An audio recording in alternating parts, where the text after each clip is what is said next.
and good afternoon. Welcome to the People's Voice on VOP TV, where we amplify the concerns, stories, perspectives, and the voices of Nigerian citizens. Today, we are taking a close look at two recent incidents that happened in Anambra State that has sent worries through the Nigerian state, the southeastern region, and for the citizens in Anambra State. The tragic killing of a Nigerian army by suspected members of the indigenous people of Biafra, Ipob. This has raised a lot of concerns about security, loyalty, and the rule of law in Nigeria as a nation. And this incident has also sparked a mixed emotions from outrage to concerns, from condemnation to commendation. And once again, this has brought to the forefront the complexities of the region's security challenges and the agitations of the people. In a separate but equally disturbing situation, we have reports of a bloodshed, cold-blooded assassination of a lawyer and his client, which happened also over the weekend. And on the part of lawyers in the state, they are calling on the NBA to intervene in this killing, which they said is not the first, and it feels like it's an attack on the underarm of government in the state. Well, the gruesome nature of this crime has left many people wondering about the state of the nation and the safety and security of the citizens in every part of Nigeria, and how people turn to go after one another regardless of who they are, their career paths, their personality, even their tribal differences. But it feels like these killings are becoming more of an attack than just agitation. And the Nigerian Bar Association has been called upon to look into this case and help to protect legal practitioners in the Southeast region and focus on Anambra State. As we navigate these complex issues today, we will be exploring the potential impact of this on the ongoing legal trial of Nnamdi Kanu, the Ipob leader. And of course, because this is important because this trial has been facing a lot of setbacks and controversies. And recently, we talked about the unveiling of new evidences last week, citing the case of the court accepting the certificate of Ahmed Gulak and many other evidences. There was the case of an anonymous witness tagged BBB, and all of this are put into consideration as to where exactly this trial is going, with statements from the region calling on the federal government to seek a political resolution to all of this, to have a conversation just so the country can heal and the nation move forward. But can peace and tranquility be achieved in the region while balancing the need for objectivity and fairness of the Nigerian state? Also, how can the government and the people, especially stakeholders, work together to ensure and address the underlying security issues that is driving these killings and threats to the lives of the people? Well, we urge you to please join the conversation today, be a part of the conversation and share your thoughts with us. The number to call is 090-447-32605. Call us, let us know what you think about these issues. And of course, do well to subscribe to our YouTube channel. At YouTube, we are Voice of the People Television, and do follow us across other social media platforms at VOP TV Live. Your voices are important to us, your thoughts are more important, and of course, your perspective are very crucial to the conversation we'll be having on the show today. So please stay with us. We go on a break now. Please stay with us.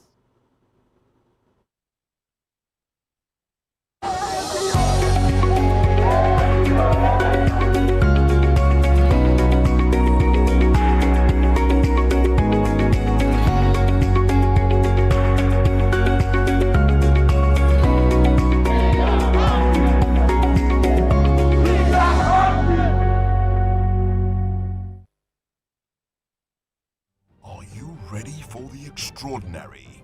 Something big is happening on your screen. Introducing VOP TV, now streaming on SLTV channel 264. From breaking news to captivating conversations, news analysis, giving you all sides to the story. We bring in-depth discussions on the issues that matter, from politics to sports, entertainment, and lifestyle. VOP TV on SLTV, channel 264. Join us as we redefine what television means to you. Voice of the People Television, VOP TV. Now you have more than a voice.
Many thanks for staying with the People's Voice on VOP TV. We are continuing our discussion on the recent killing of a Nigerian army by suspected members of Ipob ESN in Anambra State and the implications for the region's security dynamics and the ongoing trial of Nnamdi Kanu.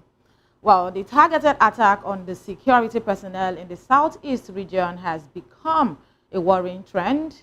The indigenous people of Biafra Ipob and the Eastern Security Network ESN have been accused of carrying out violence across the region, and it's been a violent campaign against state forces, leading to concerns about the region's stability and the potential consequences for the Nnamdi Kanu trial. For a lot of Nigerians like me, this is not even the time where we should be having cases like this, because there's something more pressing, which is supposed to be the release of the leader of Ipob, Nnamdi Kanu. But today on People's Voice, we will be exploring the impact of this targeted attack, the role of the Ipob and the ECN, the original objective of these groups, and the potential consequences for the trial that is currently ongoing in the region. Because reports also said that it wasn't just the soldier's body that were recovered, there was also the part of having a baby,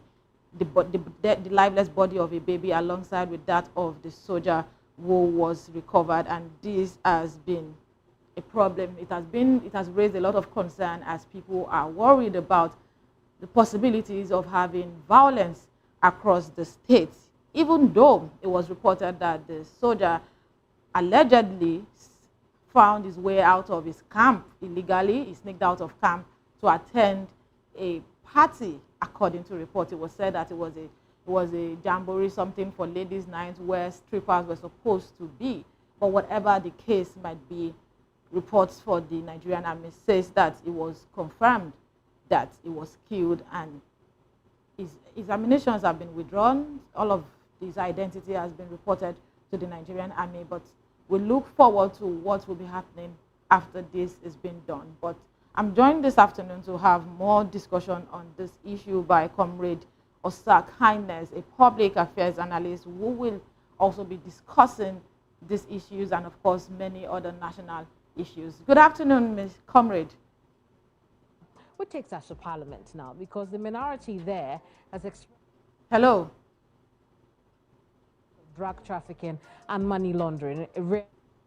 Okay, I think there's a network issue there. Let's go on a quick break. We'll return shortly.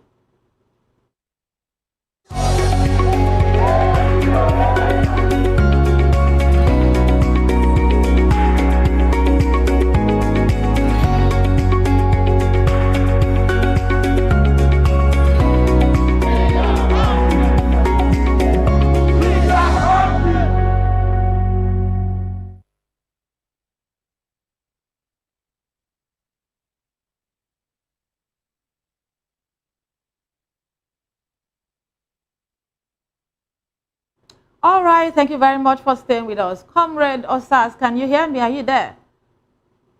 No, please. You're listening.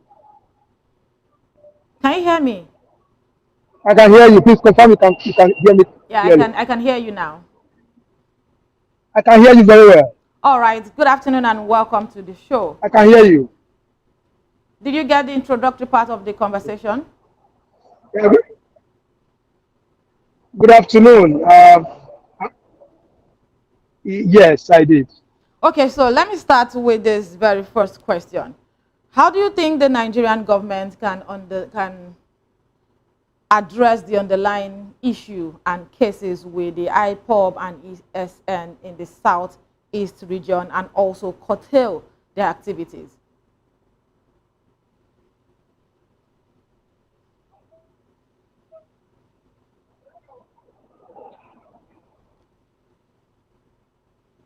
Can you hear me?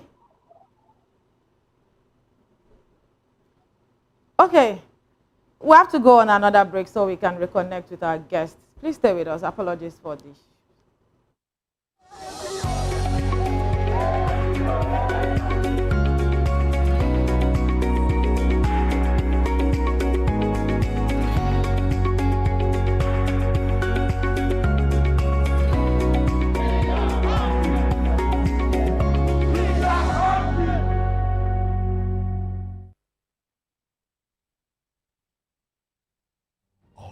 ready for the extraordinary? Something big is happening on your screen. Introducing VOP TV, now streaming on SLTV channel 264. From breaking news to captivating conversations, news analysis, giving you all sides to the story. We bring in-depth discussions on the issues that matter, from politics to sports, entertainment, and lifestyle. VOP TV on SLTV channel 264. Join us as we redefine what television means to you. Voice of the People Television, VOP TV. Now you have more than a voice.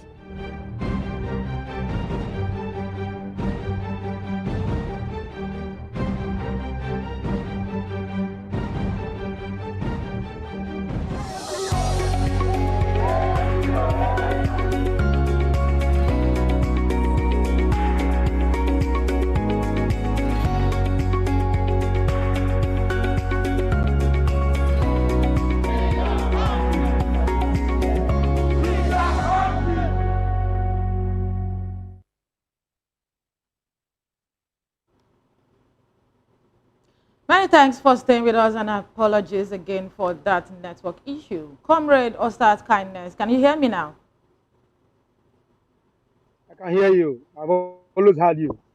Okay, but I couldn't get any feedback from you. I was saying that, what do you think the federal government of Nigeria can do to address the underlying issues driving the Ipob and ESN in the southeast region, and how can this group of people be curbed?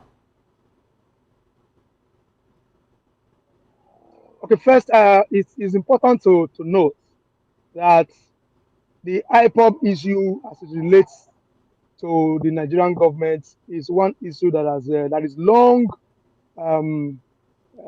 that has lingered for more than it is necessary. I think that at this time, more deliberate action should be taken on the part of government to see that that issue is resolved. I think, for me, that the continuous detention or trial of the face of Ipob, I'm talking about Nnamdi Kanu, Yeah. is something I think Nigerian government should look very closely, and that approach, I think, is obsolete. It has served. It has not served its purpose.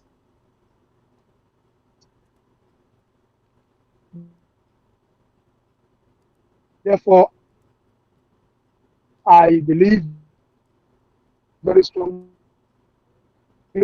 that the Nigerian government should give a second thought to the current approach.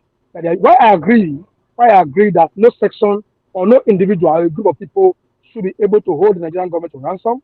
But I think that sometimes we have to be able to have proper conversations with these persons, ask them their demands, because part of those demands they make over time has become has some of those demands as overwhelmed their current demands and their current approaches to their fights and to their struggles. I think at this time, Nigerian government should look at it very closely with a view to see that the issues are reviewed and resolved amicably in the interest of the people of South. All right, thank you very much for that response. Well, speaking about dialogue and negotiations, can you hear me? I can hear you. You've talked about negotiations, and I want to get your reaction on this. If you have advocated for dialogue and negotiation in this case, do you think this is going to solve the conflicts within the Southeast region, as not everyone from that region is totally in support of the agitations of these groups? So what exactly do you think the dialogue should be about, and who should the negotiations be for?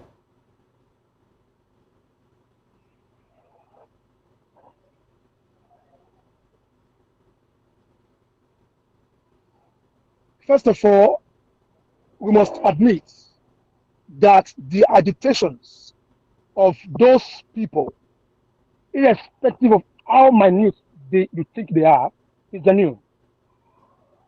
And we must admit as well that as the day goes by, they are beginning to garner support from their own people, even though their actions to some extent has been criminalized.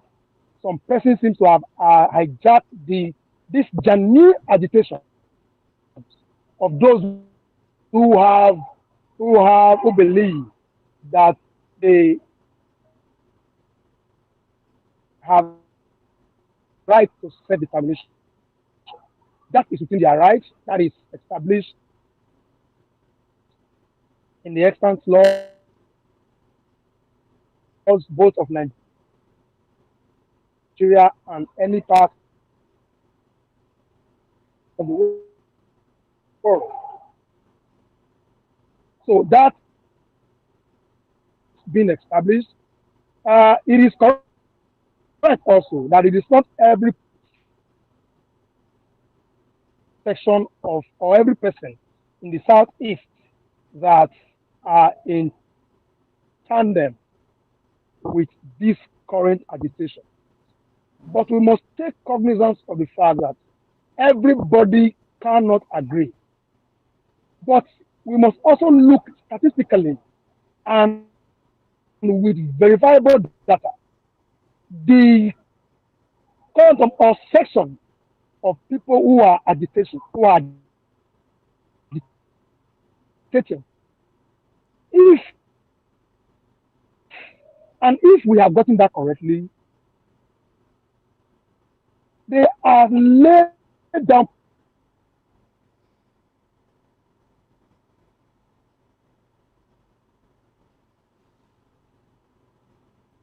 Comrade Osas.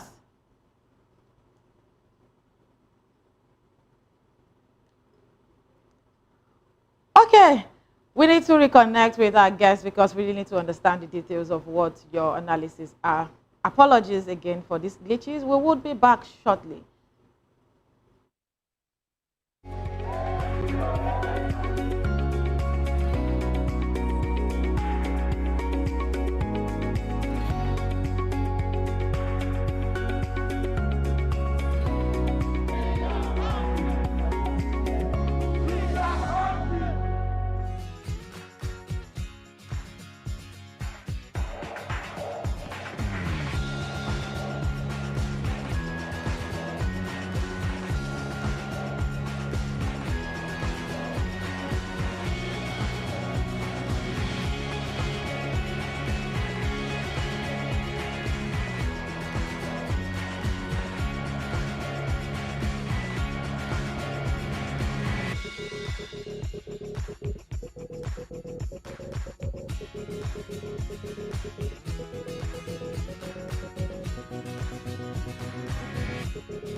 All right, thank you very much for staying with us. It's still the People's Voice on VOP TV, and we have on standby analyzing the events in the news as regards the killings in Anambra State, talking about the killing of the soldier that was allegedly killed by members of the Ipob while he sneaked out of camp to attend an event, and also the death of the lawyer in the same Anambra State. Comrade Osas Kindness, let me come back to you. Can you hear me now?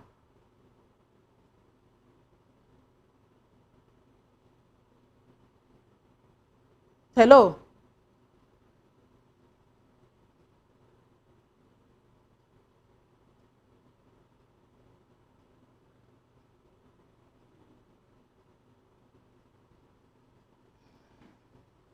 Comrade Kindness, can you hear me? Hello.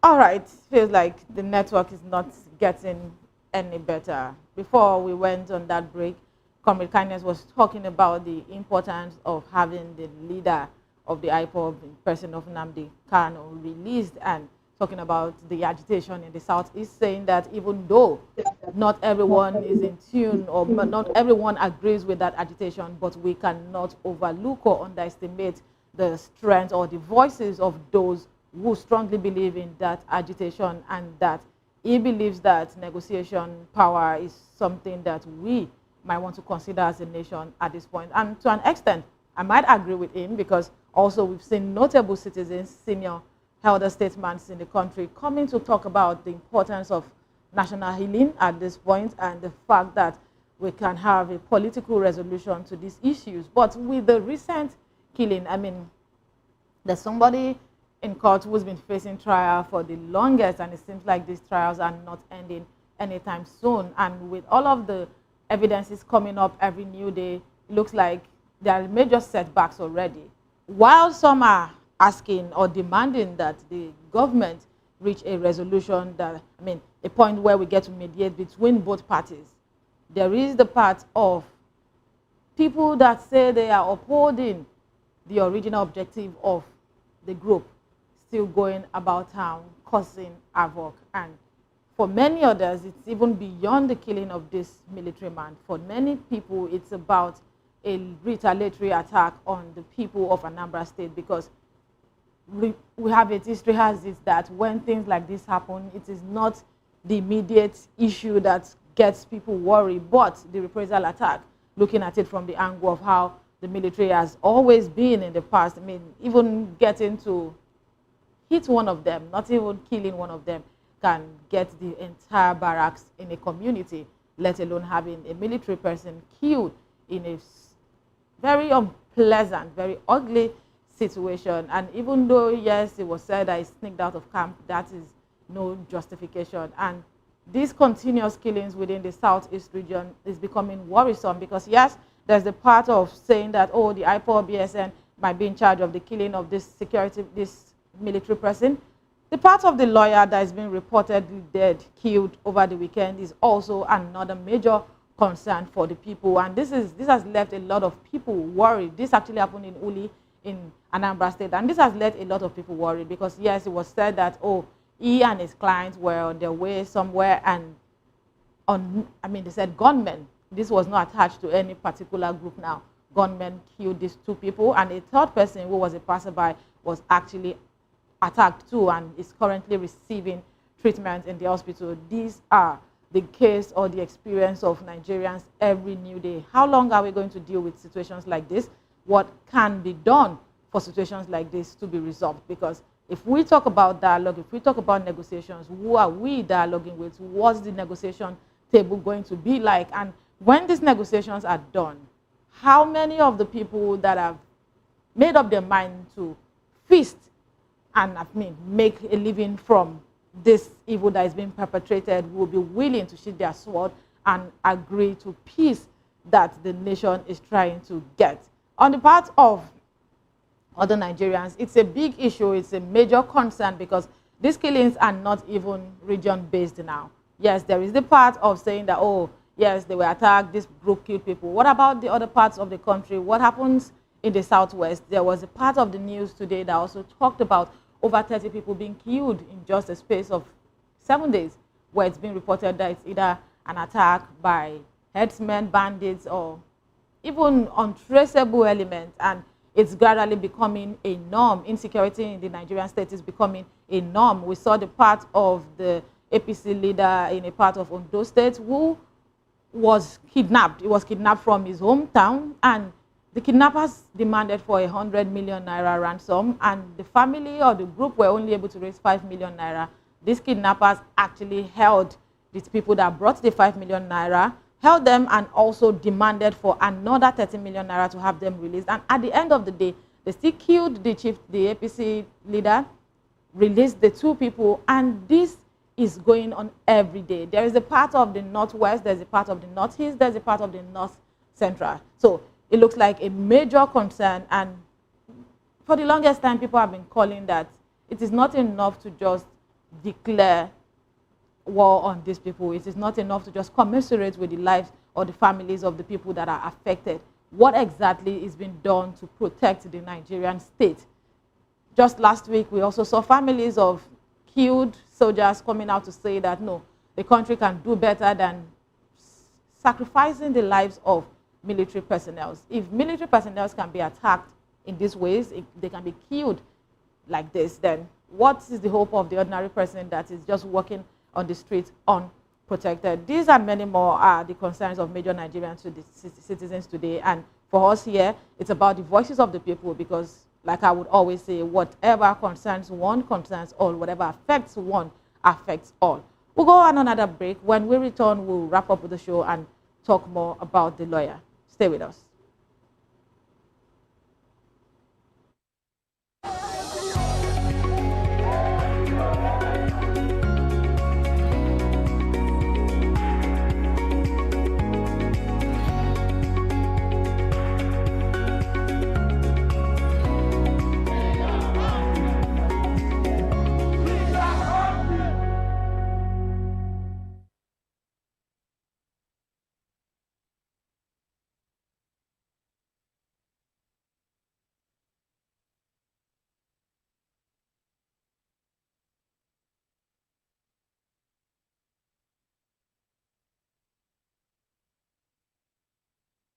Many thanks for staying with us. Still talking about the killings in Anambra State.